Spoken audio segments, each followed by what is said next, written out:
Hello everyone, this is BugMe143, and as many of you know, in the past couple of days, Origin has the Need for Speed Most Wanted 2012 game for sale, or for free if you downloaded it. Um,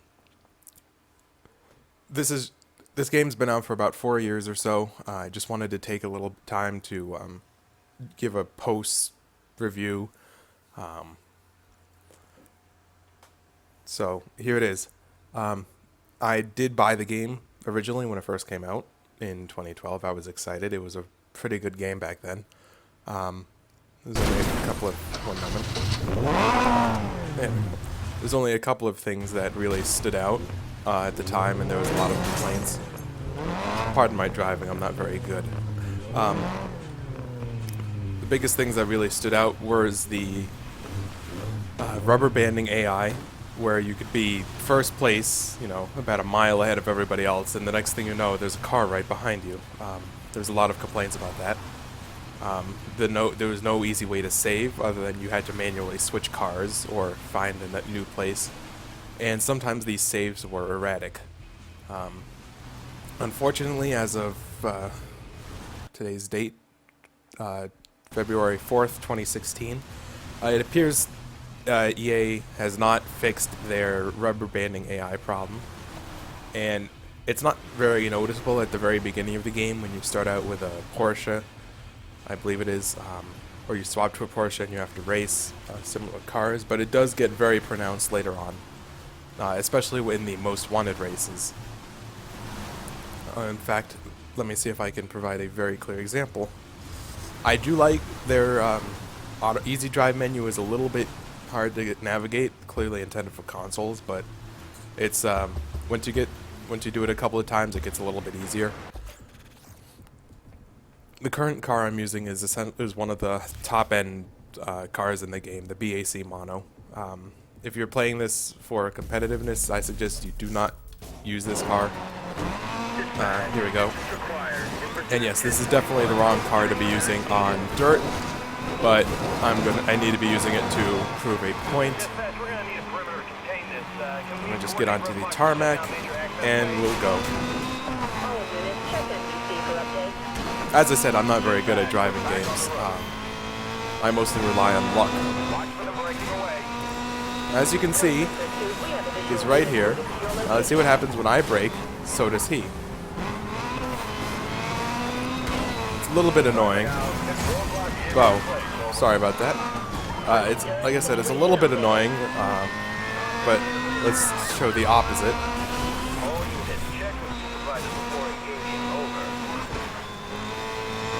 As you can see in the bottom left-hand corner, he's keeping up with me, despite the fact that his car is severely underpowered compared to this thing.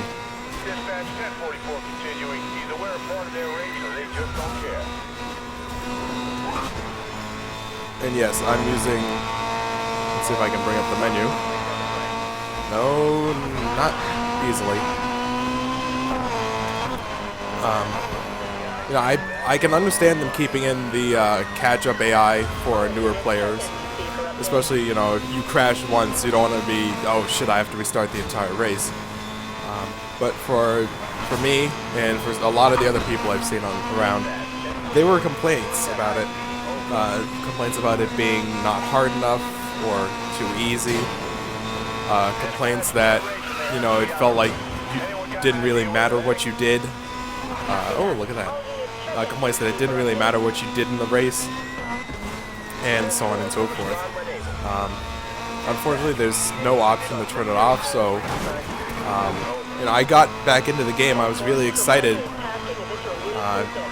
I even thought, hey, maybe this is just because, for some reason my bot copy, didn't patch, so I borrowed a friend's account who'd never bought this game, loaded it up, and, the same thing happened. I am a little disappointed in the fact that it's been 4 years and they haven't addressed the complaints.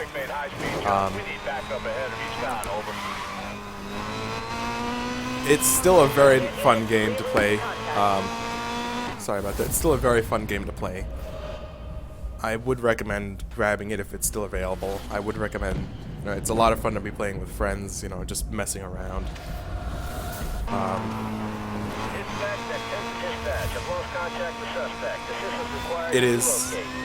It's very well done. The graphics are pretty nice. I'm running this on an AMD 8350 with a 660 Ti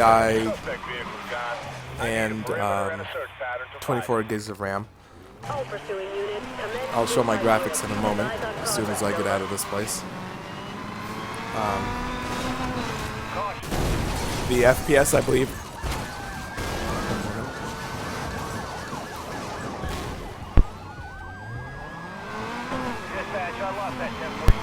Sorry about that. The FPS is, I believe, at locked to 60. I would like it, you know, it's been 4 years, like I said, it would be nice if it was an unlock available, but I'm not complaining because it's at 60 and my computer can run it.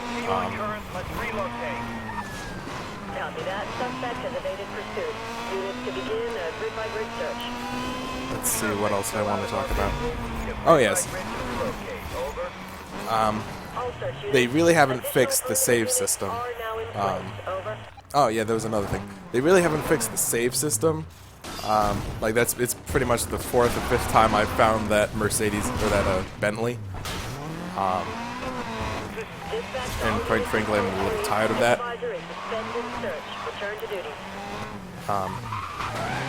So you know, you have to actively, at the end of a day or at the end of a session, you have to actively switch cars, wait for the icon to pop up and disappear.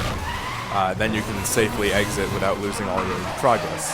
I found this out the hard way. But, you know, it's okay, I can live with that.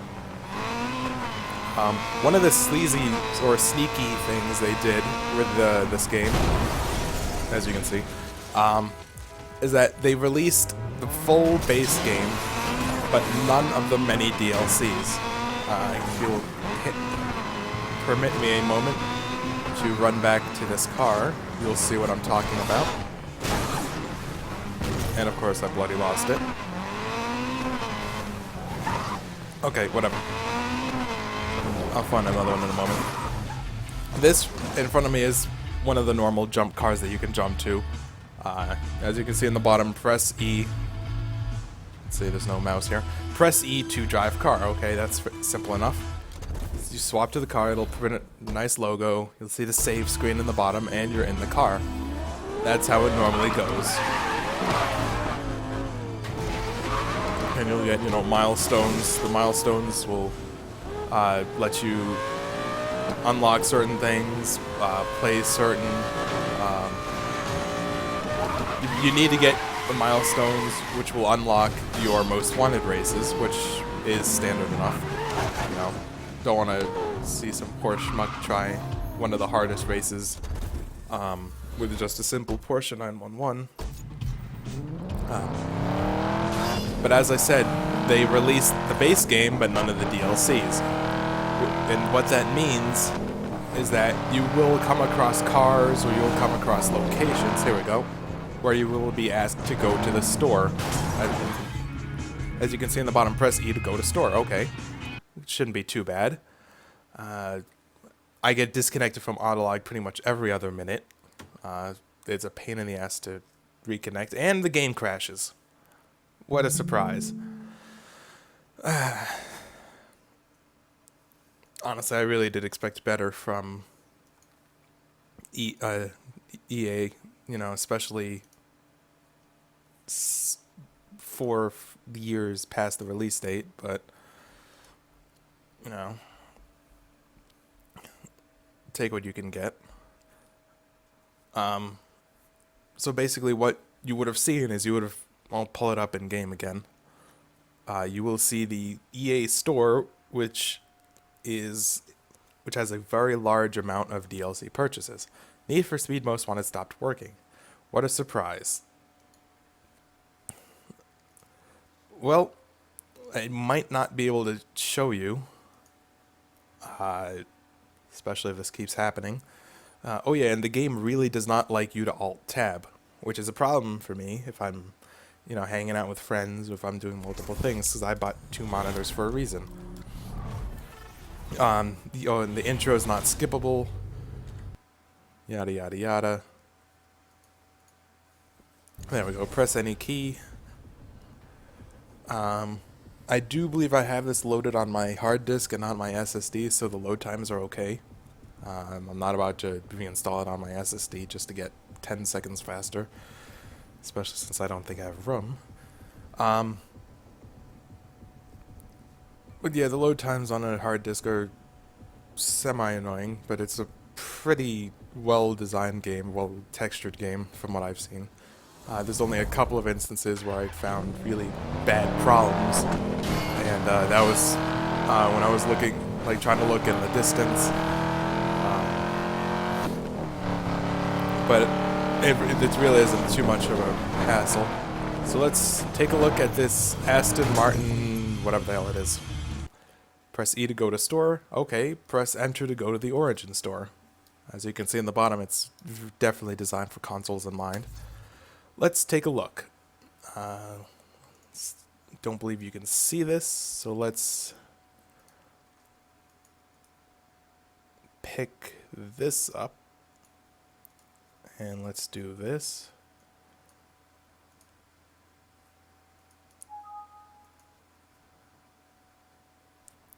And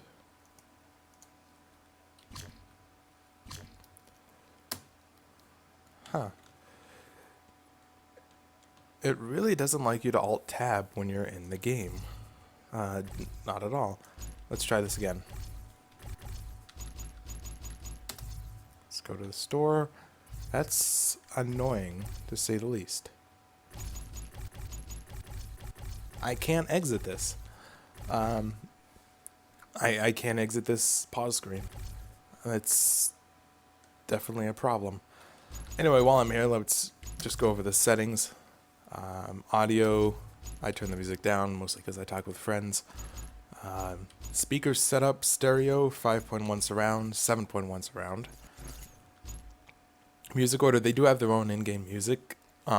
It's fairly decent if you just want to, relax and play. Reverberation, I turned it off because it does some funky things when you're in the tunnels that I just didn't like myself. Display, unfortunately, they have screen calibration and margin scale. That's, how big and how small this thing is. Not exactly the best,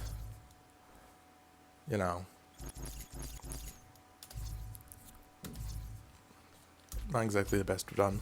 Screen resolution. Let's see if this will fix it. I'm currently running on a 1600 by 1200 monitor. I've got the high resolution textures on. Motion blur, should probably turn that low just because of it's a video. Shadow level high, gamma is on 28.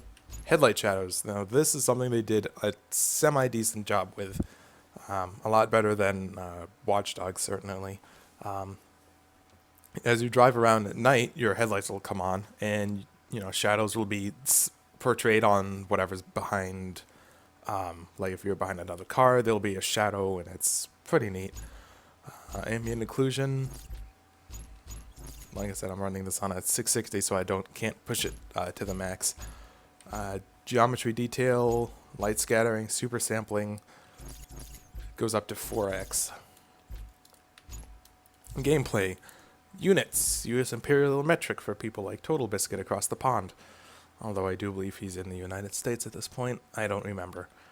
And my apologies to you if you are watching. Subtitles, I prefer them on just because it makes it easier sometimes for me.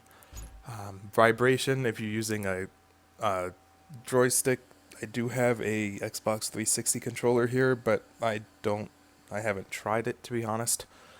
Controller, you can you can change the controls. There's only certain things you can change.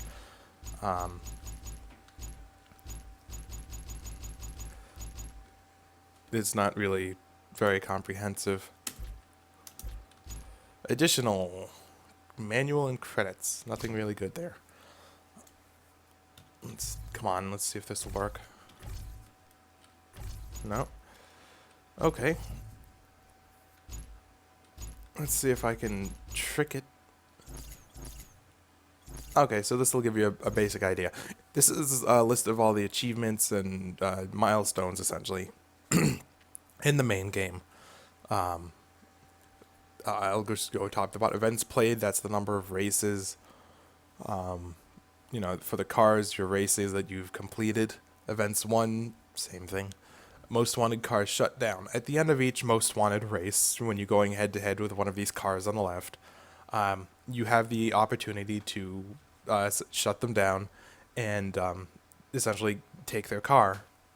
How you do that is you force them to crash any way possible, essentially. Even just a slight tap and they crash, then you won, essentially. Cars driven, number of cars in the world that you've encountered and actually entered. Jack spots found, that's the car spots that you found. Like I showed you the Bentley and the Audi. Billboards smashed.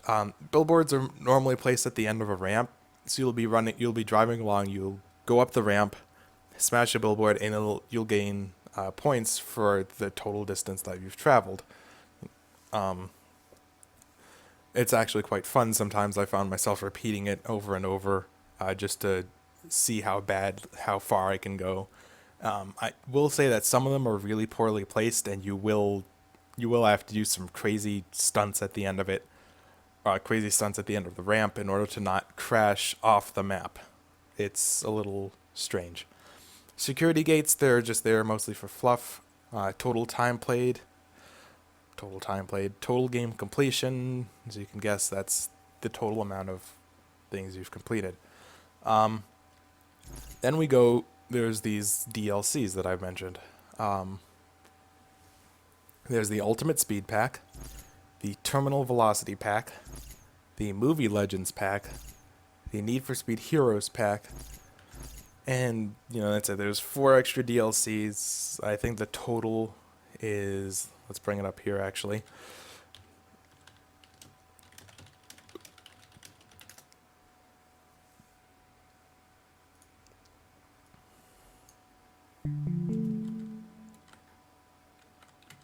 Need for Speed Most Wanted, 2012 downloadable content.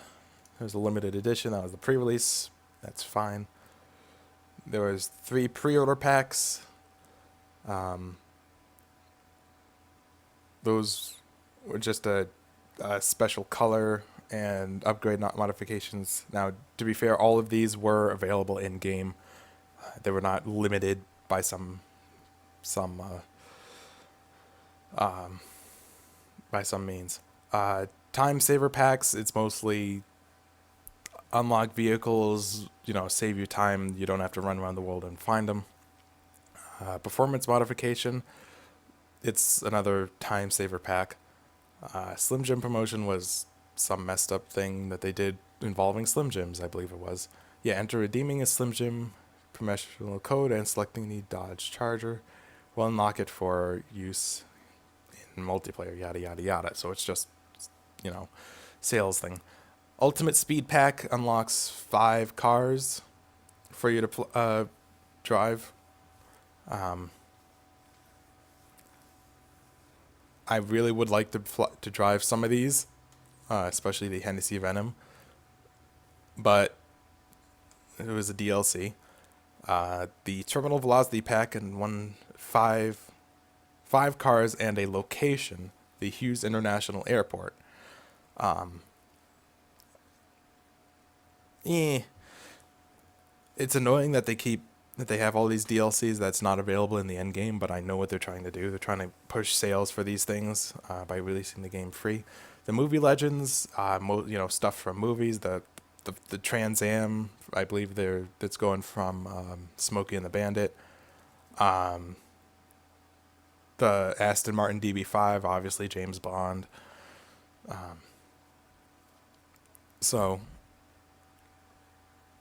it's that one. The Need for Speed Heroes pack. It's got 5 cars, a Porsche 911 GT2, BMW M3, Lamborghini Diablo 350Z, Skyline GTR, yada yada yada.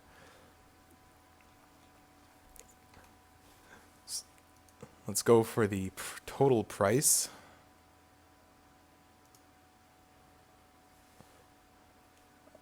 The Most Wanted is free right now. It's on the house, so I do suggest you get it. That's the mod unlock. Mod unlock. Here we go. $9.99 for the movies. $9.99 for the heroes. $14.99 for the terminal velocity, and at $24.99 for the Most Wanted. Oh, that's a DLC. That'll bundle it all together. So it's $9.99, 10, 10, 15, and another 10. That's $45. Am I doing the math right? $45 in extra DLC that they want you to buy. It's kind of annoying that they didn't, include some way to unlock it or, some other way, but I can understand what they're doing. That's fine. I can understand it. But what I really don't like is the fact that it's taken them. It's not that it's even taken them. It's been 4 years, and they haven't fixed some of the issues that people have brought up time and time again. A simple Google search, Need for Speed Most Wanted 2012, rubber banding AI or elastic AI will get you many results talking about it. And honestly, that's made this game unenjoyable for me. If I mess up, it's not, if I mess up, that means that I can just get back in the game immediately and still win, even if I crash multiple times. It's, if I tap out the AI, and I gain a lead, that that 2-inch lead on the minimap will suddenly shrink to a millimeter when we're getting close to the end sometimes, even though my car will vastly outperform theirs, or, for whatever reason. It does make the game unenjoyable. I don't know, I can make myself go through it, but it's not really, I don't get the same joy that I did from Most Wanted Black Edition, for example. I don't know, it's just sort of my afterthoughts while playing the game for, 6.5 hours today, or this iteration.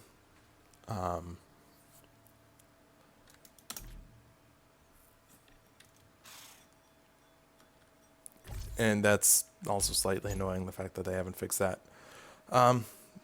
Thanks for listening to me rant and ramble. I do suggest you pick up Need for Speed Most Wanted from the Origin store on the house. It will stay in your library after you download it or play it. And tell all your friends.